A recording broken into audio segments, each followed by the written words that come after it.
کتابخانه امن، خلاصه بهترین کتاب‌های توسعه فردی و موفقیت. کتاب ذهنیت استراتژیک نوشته تیبو موریس راهنمایی است برای خروج از روزمرگی‌های بی‌ثمر و ورود به دنیای تصمیم‌گیری‌های آگاهانه، هدفمند و مؤثر. نویسنده در قالب یک برنامه 7 روزه به مخاطب می‌آموزد که چگونه با تفکر استراتژیک مسیر زندگی خود را طراحی کند، نه صرفاً در آن شناور باشد. در روز نخست تمرکز بر شفاف‌سازی اهداف است. ذهنیت استراتژیک با داشتن تصویری روشن از مقصد آغاز می شود. بسیاری از افراد درگیر فعالیت‌های روزمره اند، اما نمی‌دانند دقیقاً به دنبال چه هستند. نویسنده تأکید می‌کند که باید اهدافی مشخص، قابل اندازه‌گیری و همراستا با ارزش‌های شخصی تعیین کنیم.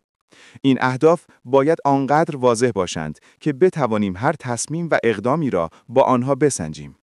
بدون چنین وضوحی، تلاش‌ها پراکنده و بی‌نتیجه خواهند بود و مسیر زندگی به جای پیشرفت به دور باطل تبدیل می‌شود. شفاف‌سازی هدف نخستین گام در طراحی آگاهانه مسیر زندگی است.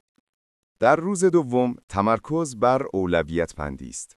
ذهنیت استراتژیک یعنی توانایی تشخیص اینکه کدام فعالیت‌ها بیشترین تأثیر را در رسیدن به اهداف دارند.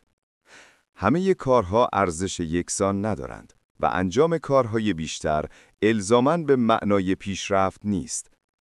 نویسنده توصیه می‌کند به جای پر کردن روز با وظایف متعدد، بر اقداماتی تمرکز کنیم که واقعاً ما را به سمت هدف اصلیمان حرکت می‌دهند. این نوع انتخاب آگاهانه، بهره‌وری را افزایش و از فرسودگی ذهنی جلوگیری می‌کند. فردی با ذهنیت استراتژیک زمان و انرژی خود را صرف کارهایی می‌کند که بیشترین بازده را دارند، نه صرفاً کارهایی که فوری یا آسانند.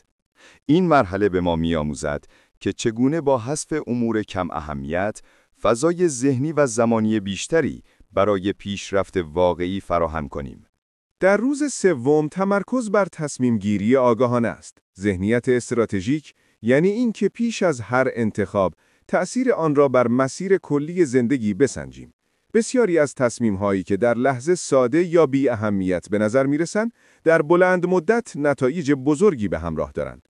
نویسنده توصیه می‌کند که پیش از هر اقدام از خود بپرسیم: آیا این تصمیم مرا به هدفم نزدیکتر می‌کند یا دورتر؟ این پرسش ساده اما قدرتمند می‌تواند ما را از بسیاری اشتباهات جلوگیری کند. افراد با ذهنیت استراتژیک تصمیم‌هایشان را بر اساس ارزش‌ها، اهداف و چشمانداز بلند مدتشان می‌گیرند، نه بر اساس احساسات لحظه‌ای یا فشارهای بیرونی. آنها یاد گرفته‌اند که بین خواسته‌های فوری و منافع پایدار تعادل برقرار کنند.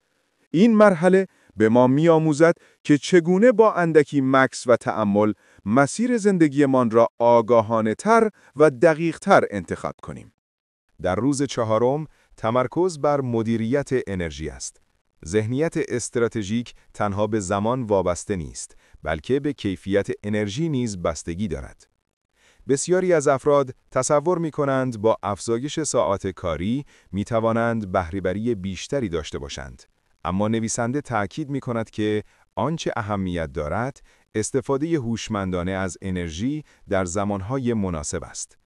برای تصمیم‌گیری‌های مهم، انجام کارهای خلاقانه یا حل مسائل پیچیده، باید زمانهایی را انتخاب کنیم که ذهنمان در اوج تمرکز و نشاط قرار دارد. این یعنی شناخت ریتم طبیعی بدن و برنامه ریزی بر اساس آن. خواب کافی، تغذیه مناسب و استراحت‌های منظم نقش کلیدی در حفظ انرژی ذهنی دارند. فردی با ذهنیت استراتژیک نه تنها زمان خود را مدیریت می‌کند، بلکه انرژیش را نیز به گونه‌ای هدایت می‌کند که در لحظات حیاتی بهترین عملکرد را داشته باشد. این مرحله به ما می‌آموزد که بهره‌وری واقعی حاصل تعادل میان تلاش و بازیابی است. در روز پنجم، تمرکز بر یادگیری مؤثر است. در دنیایی که اطلاعات به وفور در دسترس است، آنچه اهمیت دارد توانایی انتخاب، تحلیل و بکارگیری دانش است، نه صرفاً جمع‌آوری داده‌ها. ذهنیت استراتژیک یعنی اینکه بدانیم چه چیزی را باید بیاموزیم، چرا باید بیاموزیم و چگونه آن را در زندگی واقعی به کار ببریم.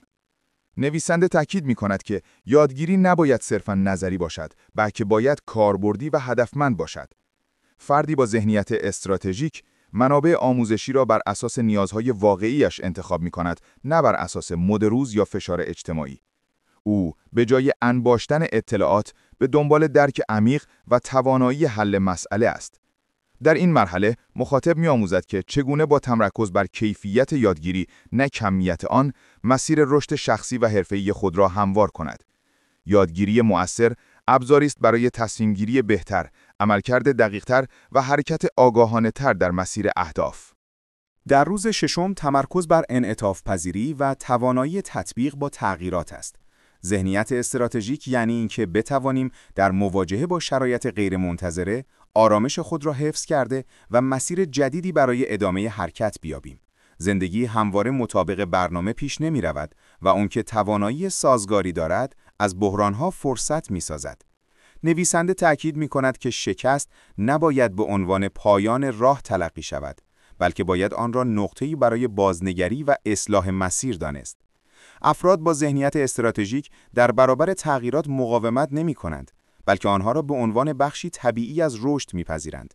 این افراد به جای پافشاری بر برنامه‌های ناکارآمد با واقعیت‌های جدید همگام می‌شوند و راه حل‌های خلاقانه می‌یابند. این مرحله به ما می‌آموزد که انعطاف پذیری نه نشانه ضعف، بلکه جلوه‌ای از هوشمندی و بلوغ فکری است. توانایی تطبیق با شرایط یکی از کلیدی‌ترین ویژگی‌های کسانی است که مسیر موفقیت را با آگاهی و پایداری طی می‌کنند. در روز هفتم تمرکز بر اقدام مؤثر است. ذهنیت استراتژیک تنها به اندیشیدن و برنامه‌ریزی محدود نمی‌شود، بلکه در نهایت به عمل نیاز دارد. دانستن بدون اجرا بی‌ثمر است. بسیاری از افراد در مرحله تحلیل و آماده سازی متوقف می‌شوند، اما آنچه تفاوت واقعی ایجاد می‌کند، حرکت کردن است. ایوان اگر گام‌ها کوچک باشند. اقدام مؤثر یعنی آغاز کردن با آنچه در اختیار داریم، نه انتظار برای شرایط کامل. مسیر در حین حرکت روشن‌تر می‌شود. فردی با ذهنیت استراتژیک به جای تعلل و کمالگرایی با شجاعت قدم اول را برمی‌دارد و در طول مسیر اصلاحات لازم را انجام می‌دهد. این مرحله به ما می‌آموزد که موفقیت حاصل پیوستگی در عمل است. حتی بهترین برنامه‌ها بدون اجرا ارزشی ندارند. ذهنیت استراتژیک یعنی اینکه هر روز ایون با گامی کوچک به سمت هدف حرکت کنیم. این حرکت مستمر در نهایت تفاوت بزرگ رقم خواهد زد. در پایان کتاب ذهنیت استراتژیک به ما یاد می‌دهد که زندگی را باید آگاهانه طراحی کرد، نه اینکه صرفاً در آن غرق شویم. با ترکیب هدفگذاری روشن، اولویت‌بندی هوشمندانه، تصمیم‌گیری سنجیده، مدیریت انرژی، یادگیری مؤثر، انعطاف پذیری و اقدام مستمر می‌توان مسیر موفقیت را با اعتماد و آرامش طی کرد. تیبو موریس نشون می‌دهد که موفقیت حاصل گام‌های کوچک اما پیوسته است، نه اتفاقات تصادفی. ممنون که تا پایان این ویدیو همراه من بودید. اگر این خلاصه براتون مفید بود، خوشحال میشم نظرتون رو بدونم. تا ویدیویی بعدی موفق و هدفمند باشید.